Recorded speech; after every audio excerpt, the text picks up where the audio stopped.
Hello, this is Father Paul, and I'm glad we're taking this journey together to read the Bible in a year. Yesterday, we heard about the 10 plagues of Egypt and how, after some of the plagues, Pharaoh would think maybe I would let the people go, but then would harden his heart when the plague is lifted. And after 7 plagues, Pharaoh is still refusing to let the Israelites leave Egypt. So today we're going to hear about the rest of the 10 plagues, the 8th, the ninth, and the 10th, and how Pharaoh reacts after the 10th plague, and how God delivers his people from the land of Egypt. Alright, let's begin. Today's reading is from Exodus 10, 11, and 12. Chapter 10. Now the Lord said to Moses, Go in to Pharaoh, for I have hardened his heart and the hearts of his servants, that I may show these signs of mine before him, and that you may tell in the hearing of your son and your son's son the mighty things I have done in Egypt, and my signs which I have done among them, that you may know that I am the Lord. So Moses and Aaron came in to Pharaoh and said to him, Thus says the Lord God of the Hebrews, How long will you refuse to humble yourself before me? Let my people go, that they may serve me.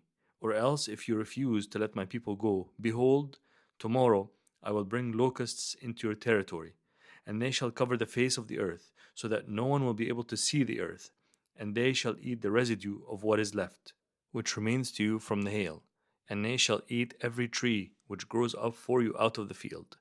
They shall fill your houses, the houses of all your servants, and the houses of all the Egyptians, which neither your fathers nor your fathers' fathers have seen since the day that they were on the earth to this day. And he turned and went out from Pharaoh. Then Pharaoh's servants said to him, How long shall this man be a snare to us?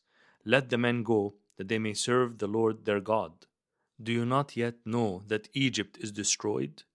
So Moses and Aaron were brought again to Pharaoh, and he said to them, Go, serve the Lord your God. Who are the ones that are going? And Moses said, We will go with our young and our old, with our sons and our daughters, with our flocks and our herds we will go, for we must hold a feast to the Lord. Then he said to them, The Lord had better be with you when I let you and your little ones go. Beware, for evil is ahead of you. Not so. Go now, you who are men, and serve the Lord, for that is what you desired. And they were driven out from Pharaoh's presence. Then the Lord said to Moses, Stretch out your hand over the land of Egypt for the locusts, that they may come upon the land of Egypt, and eat every herb of the land, all that the hail has left. So Moses stretched out his rod over the land of Egypt, and the Lord brought an east wind on the land all that day and all that night. When it was morning, the east wind brought the locusts, and the locusts went up over all the land of Egypt and rested on all the territory of Egypt. They were very severe. Previously there had been no such locusts as they, nor shall there be such after them. For they covered the face of the whole earth, so that the land was darkened, and they ate every herb of the land, and all the fruit of the trees which the hail had left. So there remained nothing green on the trees or on the plants of the field throughout all the land of Egypt. Then Pharaoh called for Moses and Aaron in haste, and said, I have sinned against the Lord your God and against you. Now therefore please forgive my sin only this once, and entreat the Lord your God, that he may take away from me this death only. So he went out from Pharaoh and entreated the Lord, and the Lord turned a very strong west wind, which took the locusts away, and blew them into the Red Sea. There remained not one locust in all the territory of Egypt. But the Lord hardened Pharaoh's heart, and he did not let the children of Israel go. Then the Lord said to Moses, Stretch out your hand toward heaven, that there may be darkness over the land of Egypt, darkness which may even be felt. So Moses stretched out his hand toward heaven, and there was thick darkness in all the land of Egypt 3 days. They did not see one another, nor did anyone rise from his place for 3 days. But all the children of Israel had light in their dwellings. Then Pharaoh called to Moses and said, Go, serve the Lord, only let your flocks and your herds be kept back. Let your little ones also go with you. But Moses said, You must also give us sacrifices and burnt offerings, that we may sacrifice to the Lord our God. Our livestock also shall go with us, not a hoof shall be left behind. For we must take some of them to serve the Lord our God, and even we do not know with what we must serve the Lord until we arrive there. But the Lord hardened Pharaoh's heart, and he would not let them go. Then Pharaoh said to him, Get away from me, Take heed to yourself and see my face no more, for in the day you see my face, you shall die. So Moses said, You have spoken well. I will never see your face again. Chapter 11. And the Lord said to Moses, I will bring one more plague on Pharaoh and on Egypt. Afterward, he will let you go from here. When he lets you go, he will surely drive you out of here altogether. Speak now in the hearing of the people, and let every man ask from his neighbor, and every woman from her neighbor, articles of silver and articles of gold. And the Lord gave the people favor in the sight of the Egyptians. Moreover, the man Moses was very great in the land of Egypt, in the sight of Pharaoh's servants, and in the sight of the people. Then Moses said, Thus says the Lord, About midnight I will go out into the midst of Egypt, and all the firstborn in the land of Egypt shall die, from the firstborn of Pharaoh who sits on his throne, even to the firstborn of the female servant who is behind the handmill, and all the firstborn of the animals. Then there shall be a great cry throughout all the land of Egypt, such as was not like it before, nor shall be like it again. But against none of the children of Israel shall a dog move its tongue, against man or beast, that you may know that the Lord does make a difference between the Egyptians and Israel. And all these your servants shall come down to me and bow down to me, saying, Get out, and all the people who follow you. After that I will go out. Then he went out from Pharaoh in great anger. But the Lord said to Moses, Pharaoh will not heed you, so that my wonders may be multiplied in the land of Egypt. So Moses and Aaron did all these wonders before Pharaoh, and the Lord hardened Pharaoh's heart, and he did not let the children of Israel go out of his land. Chapter 12. Now the Lord spoke to Moses and Aaron in the land of Egypt, saying, This month shall be your beginning of month. It shall be the first month of the year to you. Speak to all the congregation of Israel, saying, On the 10th of this month every man shall take for himself a lamb, according to the house of his father, a lamb for a household. And if the household is too small for the lamb, let him and his neighbor next to his house take it according to the number of the persons. According to each man's need, you shall make your count for the lamb. Your lamb shall be without blemish, a male of the first year. You may take it from the sheep or from the goats. Now you shall keep it until the 14th day of the same month. Then the whole assembly of the congregation of Israel shall kill it at twilight. And they shall take some of the blood and put it on the 2 doorposts and on the lintel of the houses where they eat it. Then they shall eat the flesh on that night, roasted in fire, with unleavened bread, and with bitter herbs they shall eat it. Do not eat it raw, nor boiled at all with water, but roasted in fire, its head with its legs and its entrails. You shall let none of it remain until morning, and what remains of it until morning you shall burn with fire. And thus you shall eat it, with a belt on your waist, your sandals on your feet, and your staff in your hand. So you shall eat it in haste. It is the Lord's Passover. For I will pass through the land of Egypt on that night, and will strike all the firstborn in the land of Egypt, both man and beast. And against all the gods of Egypt I will execute judgment. I am the Lord. Now the blood shall be a sign for you on the houses where you are. And when I see the blood, I will pass over you. And the plague shall not be on you to destroy you when I strike the land of Egypt. So this day shall be to you a memorial, and you shall keep it as a feast to the Lord throughout your generations. You shall keep it as a feast by an everlasting ordinance. 7 days you shall eat unleavened bread. On the first day you shall remove leaven from your houses. For whoever eats leavened bread from the first day until the 7th day, that person shall be cut off from Israel.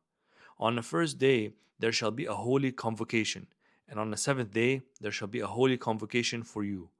No manner of work shall be done on them, but that which everyone must eat, that only may be prepared by you. So you shall observe the feast of unleavened bread, for on this same day I will have brought your armies out of the land of Egypt. Therefore you shall observe this day throughout your generations as an everlasting ordinance. In the first month, on the 14th day of the month at evening, you shall eat unleavened bread until the 21st day of the month at evening.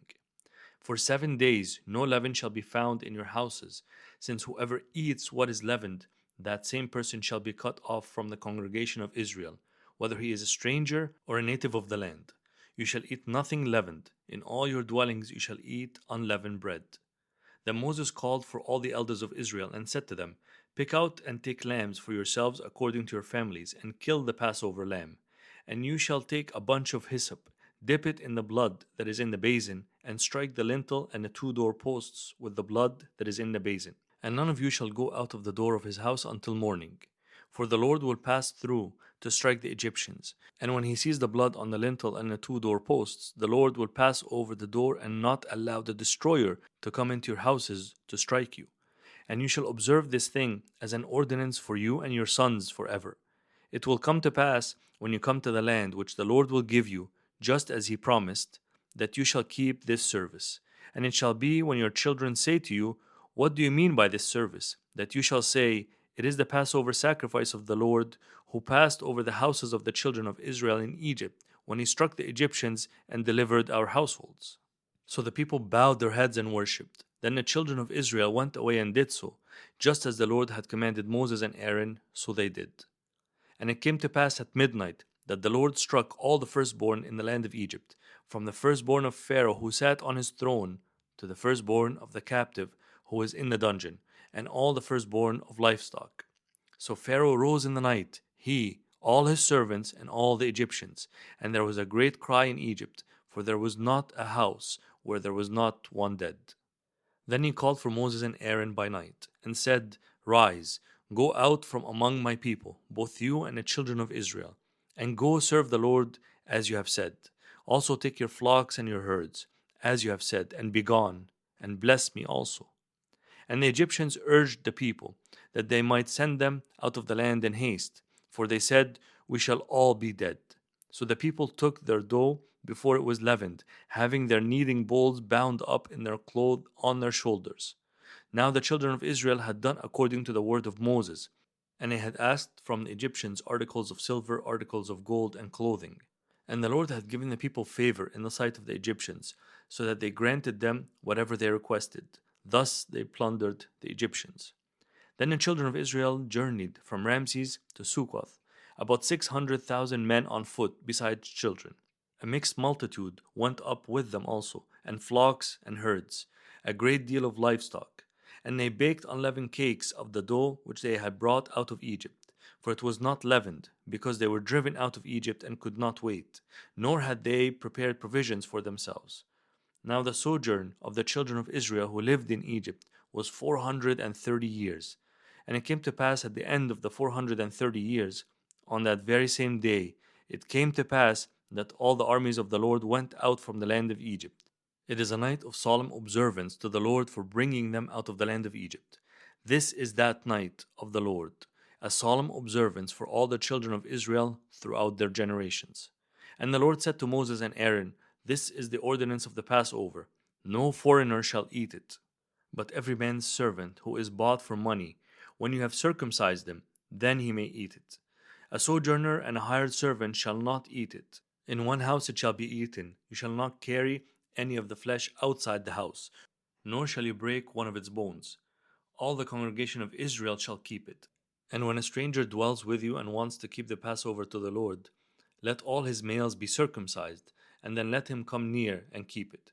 And he shall be as a native of the land. For no uncircumcised person shall eat it. One law shall be for the native born and for the stranger who dwells among you. Thus all the children of Israel did as the Lord commanded Moses and Aaron, so they did. And it came to pass on that very same day that the Lord brought the children of Israel out of the land of Egypt according to their armies.